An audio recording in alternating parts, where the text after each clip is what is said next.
Il est 7h46, drôle d'époque comme chaque matin. Après Robert Ménard hier, c'est Éric Revel aujourd'hui qui sera avec nous les bonjour mardis Patrick, et mercredis. bonjour à tous. Drôle d'époque avec les trafiquants de drogue c'est dingue. qui payent, vous l'avez vu ça, vous avez bien entendu parler, on en parle un petit peu depuis ce week-end, qui distribuaient gratuitement les fournitures scolaires du côté du Vaucluse, dans un quartier de la ville d'Orange.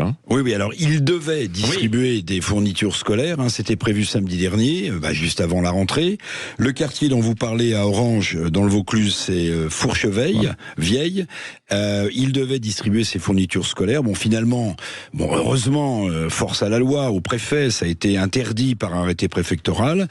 Oui, c'est une époque absolument incroyable.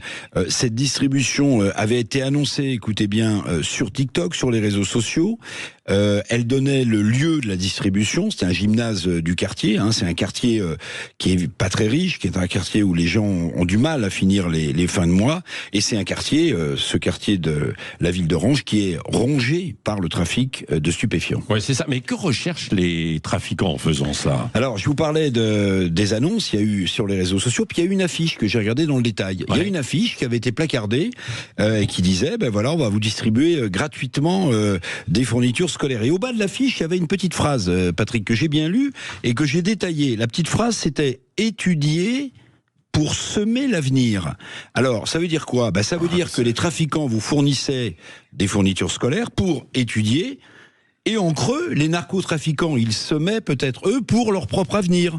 C'est-à-dire que ces jeunes écoliers, bientôt, peut-être, seraient recrutés pour servir de main-d'œuvre au réseau de trafic de drogue. À moins, et ce serait le comble, qu'avec cette distribution gratuite, pour séduire les habitants du quartier, à moins qu'avec cette distribution gratuite, les narcotrafiquants espéraient s'acheter la paix sociale, paix sociale, pour distribuer tranquillement leurs produits de drogue et de mort. C'est juste hallucinant. Bon, on va pas aller jusqu'à penser que les lois des trafiquants remplacent les lois de la République dans des quartiers quand même. Alors écoutez, je regardais dans le détail, parce que c'est pas la première fois qu'il y a ce genre d'initiative. Il y a eu des distributions de survêtements gratuits, par exemple.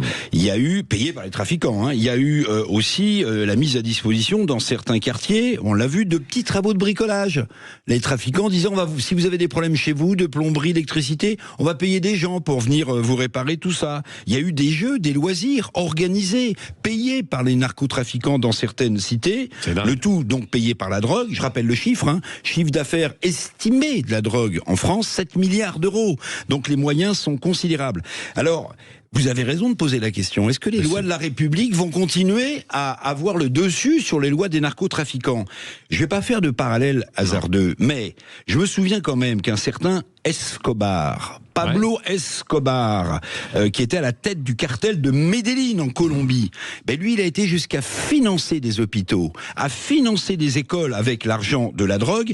Et écoutez bien, il a même été député suppléant en 1982 en Colombie. Vous voyez mon regard pour certains profils de députés d'extrême gauche. Donc, je dis pas que l'État républicain, je dis pas que l'État républicain est miné, gangréné par le trafic de drogue, mais en tout cas, on peut se poser la question, ça arrive dans d'autres pays européens, attention à ce que le pays, la France, ne devienne pas une sorte de narco-État. Oui, c'est ça. L'économie parallèle dont on parle depuis des années, là, elle est en route, quoi, avec même l'organisation sociale, en quelque sorte.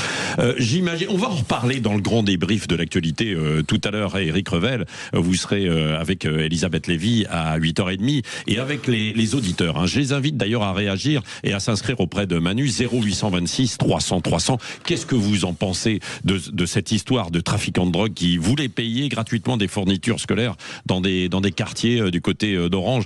Alors ça, c'est ce qui a été vu, mais il y a peut-être d'autres endroits où ça a lieu, il y a du soutien. Vous-même, si vous êtes au courant de ça, 0826 300 300. Ce sera donc à 8h30, on en reparlera.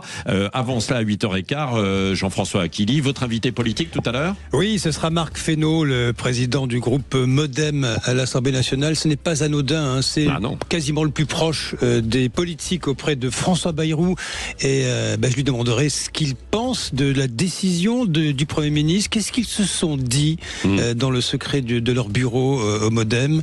Qu'est-ce qu'ils pensent de François Bayrou? Est-ce qu'ils pensent d'ailleurs qu'il y a encore un trou de fourmi, vous savez, pour faire en sorte qu'il n'y ait pas de grand basculement lundi prochain? Très intéressant. Marc Fesneau tout à l'heure. Marc Fesneau, le proche, l'homme qui murmure aux oreilles de François Bayrou. À l'oreille de François Bayrou, oui. Votre invité politique, c'est tout à l'heure à 8h15. On va retrouver juste avant cela aussi Elisabeth Lévy, alors qu'il va prendre un contre-pied. Dans son édito à Soyez libre à 8h10 tout à l'heure. Restez bien à l'écoute. Et puis, tenez, on continue de vous offrir aussi vos vacances, vous le savez, sur Sud Radio. Une semaine, Lagrange vacances. Non, ce n'est pas pour vous, Éric Revel, dans des résidences. J'en reviens. Oui, vous en revenez. C'est fini. Attendez, il est allé à la pêche tout l'été. Ça, il aimait. Il se levait de bon matin, les coquillages, les poissons, etc. Coquillages et crustacés. Voilà, c'est ça. Bon, allez, plus sérieusement, vous voulez partir Lagrange vacances dans des résidences 3-4 étoiles à la montagne, à la mer ou à la campagne, vous envoyez par SMS au numéro 7 20 18 7 20 18 le mot Sud, et ensuite il y aura tirage au sort et je vous prendrai en direct. Dans un instant, ils sont de retour. Qui ça? Les municipaux des Chevaliers du Fiel, évidemment, qui sont chaque soir, chaque fin d'après-midi, avant les vraies voix, entre 17h et 18h sur Sud Radio.